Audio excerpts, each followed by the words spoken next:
வாழ்க வையகம், வாழ்க வளமுடன். வாழ்க்கை மலர்கள்.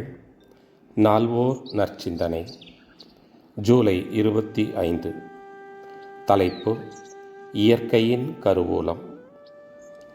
பேரியக்க மண்டலத்தின் மூலமான எல்லாம் வல்ல இறைநிலைக்கும் அதன் பரிணாமத்தின் உச்சக்கட்ட நிலையில் இருக்கும் மனித மனதுக்கும் இணைப்பு இயக்க மையமாக உள்ளது மனிதனிடம் அமைந்துள்ள ஜீவகாந்த கருமையம். இது இயற்கையின் மூலதன கருவூலம். இதுவே இயற்கையின் முத்திறமும் இணைந்து செயல்புரியும் தொழிற்சாலை. இங்கு விளையும் சிறப்புகள் அத்தனையும் வெளிக்கொண்டு வரும் வாயில்தான் மனித மூளை. வெளிக்கொண்டு வந்து பரவவிடும் செயல் வீரன்தான் நமது மனம்.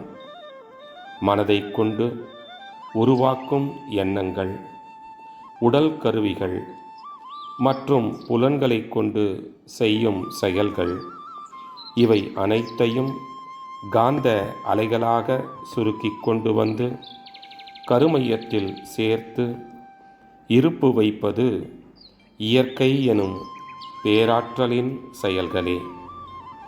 மனித மனம் செயல்புரிகின்றது. இறைவனாகிய இயற்கை அத்தனையும் அலைவடிவில் இறுக்கி சுருக்கி பதிவு செய்து இருப்பு வைக்கிறது.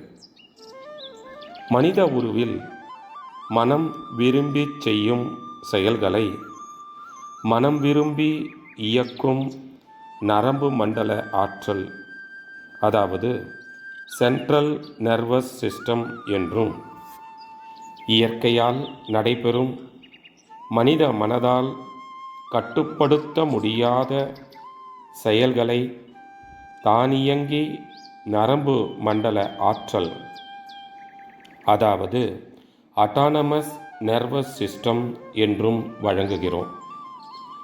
இத்தகைய செயல் விளைவு வழுவாத நீதிமன்றத்தை கொண்ட கருமையம் என்னும் ஆட்சி மன்றத்தை அமைப்பாக கொண்ட மனிதன் விளைவு அறிந்த விழிப்புடன் செயல்புரிந்தால் அவன் வாழ்வில் துன்பமே தோன்றாது.